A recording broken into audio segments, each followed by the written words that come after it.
আবার আমার গার উপরে একজন আসলে পরে আবার কত্তাল দেও বাড়ি মারি। তাই তোমার যদি এতই প্রেম ওঠে তাই পাশের ডারে চোখে দেখো নাই কুর্ম আকৃতি হয়েছে, মানে কচ্ছপের আকৃতি। কচ্ছপ যেমন হাত পা গুটিয়ে ফেলে, ভগবান গৌরহরি কৃষ্ণকে ধর্ম বলে লম্ফ দিয়ে গঙ্গায় পড়ে কুর্ম আকৃতি হয়ে গেছে, একেবারে গোলাকার হয়ে গেছে। এই যে কৃষ্ণ প্রেম। আর আমরা তো সাধু হয়েছি, হরে কৃষ্ণ বলি, আবার আমার গার উপরে একজন আসলে পরে আবার কত্তাল দেও বাড়ি মারি। কি এরকম করি কিনা বলেন? আছে না? আবার একটু কেনুদে ঘাই মারি, ওরে সাধু রে। আমার মতো এইরকম হারামজাদা আবার বলে কৃষ্ণ প্রেম, ওরে প্রেম রে। আবার দেখবেন আপনাকে এই যে নামের আসরে না কতগুলো বসে, সামনে এসে দেখবেন আইসে সবার পরে ও 50 জন লোকরে পা দিয়ে ডিঙাইতে ডিঙাইতে ও সামনে যেয়ে বসবে। এই সামনে যেয়ে 50 জনের ডিঙিয়ে সামনে বসবে, কীর্তন ধরার আগে ও একেবারে হুহুক করে পড়ে, মানে সাইলেন্টে টান দেওয়ার আগে ওর ভাব উঠে গেছে। সাইলেন্টে টান দেওয়ার আগে ওর ভাব উঠে গেছে। তাই দেখবেন তা কুলাকুলি করে কেমন, দেখবেন ওর পাশে যে কত লোক রয়েছে এই কটারে ধরবে না, ওর সাথে যার সাথে বাপ ওই 33 জন ডিঙিয়ে দিয়ে সেইটিরে জোড়াই ধরবে। কি করে না? তাই তোমার যদি এতই প্রেম ওঠে তাই পাশের ডারে চোখে দেখো নাই? এত ভাব উঠলে পাশের ডারে দেখো নাই? তো ভাব যদি ওঠে ও যে আমার শত্রু না মিত্র, এটা কি ভাবা যায়? এটা কি জ্ঞানে থাকে? এই কথা বলুন, থাকে নাকি? যার কৃষ্ণ প্রেম উদয় হয়, মহাশত্রু যদি সম্মুখে থাকে তাকে কৃষ্ণ জ্ঞানে জড়িয়ে ধরতে হবে। এটাই কৃষ্ণ প্রেম। এজন্য বলছে কি, জানো না রে ও ভ্রান্ত মন, কিসে কৃষ্ণ ভজন হবে। জানো না রে ও ভ্রান্ত মন, তুমি জানো না রে ও ভ্রান্ত মন, কিসে কৃষ্ণ ভজন হবে। জানো না রে ও ভ্রান্ত মন।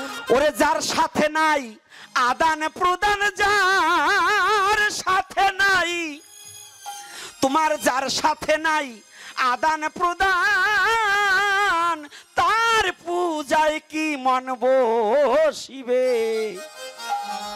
জানো না রে ও ভ্রান্ত মন, কিসে কৃষ্ণ ভজন হবে।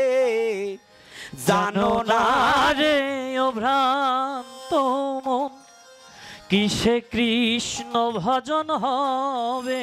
জানো না রে, জানো না রে ও ভ্রান্ত মন। যাহার বদন দেখা মাত্র মনে হয় তোর আনন্দ,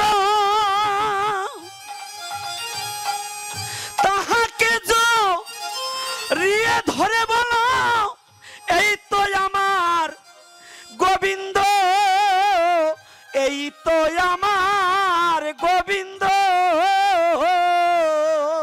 আর যাহার বদন দেখা পরে মনে হয় তোর আনন্দ, মনে হয় তোর আনন্দ, তাহাকে জড়িয়ে ধরে বলো, তাহাকে জড়িয়ে ধরে এই তো আমার গোবিন্দ, আমার গোবিন্দ, এই তো আমার গোবিন্দ।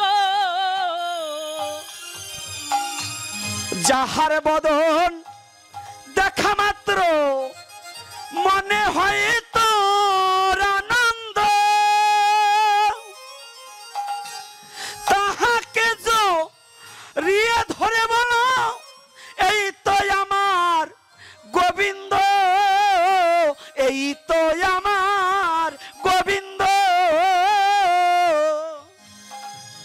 যাহার বদন দেখলে পরে মনে হয় তোর আনন্দ, মনে হয় তোর আনন্দ,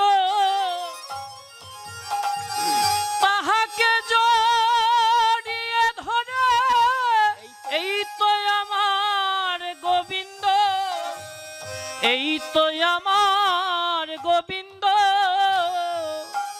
ও তার প্রতি অঙ্গে মিলাও অঙ্গ হরিব কর সেই গোবিন্দের সঙ্গ প্রতি অঙ্গ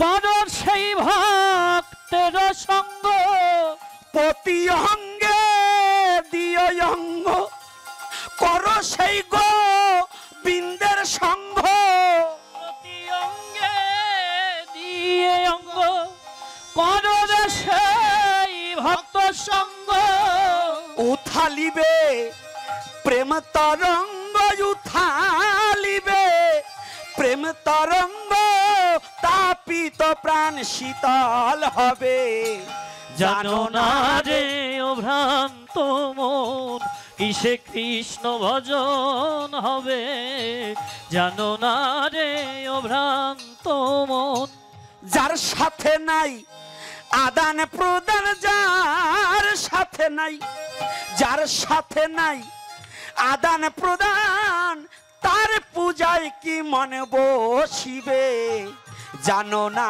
রে ও ভ্রান্ত মন মন কিসে কৃষ্ণ ভজন হবে জানো না রে ও ভ্রান্ত মন কথাটা বোঝা গেছে কৃষ্ণ প্রেমের এই পথটা রাধা বল্লভের এই পথটা উনি একজন মহাজন কত বড় কথাটা বলেছে তোমার পাশে যেজন আছে তোমার যদি কৃষ্ণ প্রেম উদয় হয়ে থাকে তুমি তো নয়নে কৃষ্ণ ছাড়া আর কিছু দেখতে পাবে না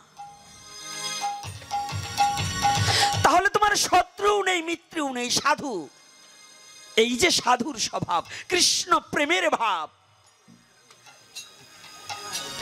শত্রু পর্যন্ত মিত্র হয়ে যায় যদি কারো হৃদয়ে একবার কৃষ্ণ প্রেমের উদয় হয় হরিবল হরিবল যার হৃদয়ে মাঝে একবারে কৃষ্ণ প্রেম উদয় হয়ে যায় এই বিশ্ব জগৎ তার কাছে আপন হয়ে যায় আপন হয়ে যায় তার আর কোনো পর থাকে না সবাই আপন হয়ে যায় কি বাবা পর থাকে নাকি সাধু বাবা আপন হয় না তাহলে যারা কৃষ্ণ প্রেম যার হৃদয়ে জাগ্রত হয় তার আবার হিংসা থাকে কোথায় তাই তুমি যদি কৃষ্ণ নামে নাম শ্রবণ করিতে করিতে যদি তোমার প্রেমের উৎপন্ন হয় তোমার পাশে যদি একটা বালকও থাকে সেই তোমার কাছে কৃষ্ণ তাকে বক্ষে জড়িয়ে ধরো এটাই কৃষ্ণ প্রেমের সূক্ষ্ম বিচার্য বিষয় আর একটু দেখুন সাধু কারে বলে সাধু হলে কি হয় সাধু সঙ্গ করলে কি হয় এই মহাপ্রভুর এই লীলার মধ্য দিয়ে আমাদের জীবকে কি শিক্ষা দিলেন কুর্ম আকৃতি হয়ে গেছে একেবারে ছোট হয়ে গেছে গঙ্গার মধ্যে 13 দিন একভাবে কিভাবে ভগবান না পারে এমন কোনো কাজ আছে রাধে রাধে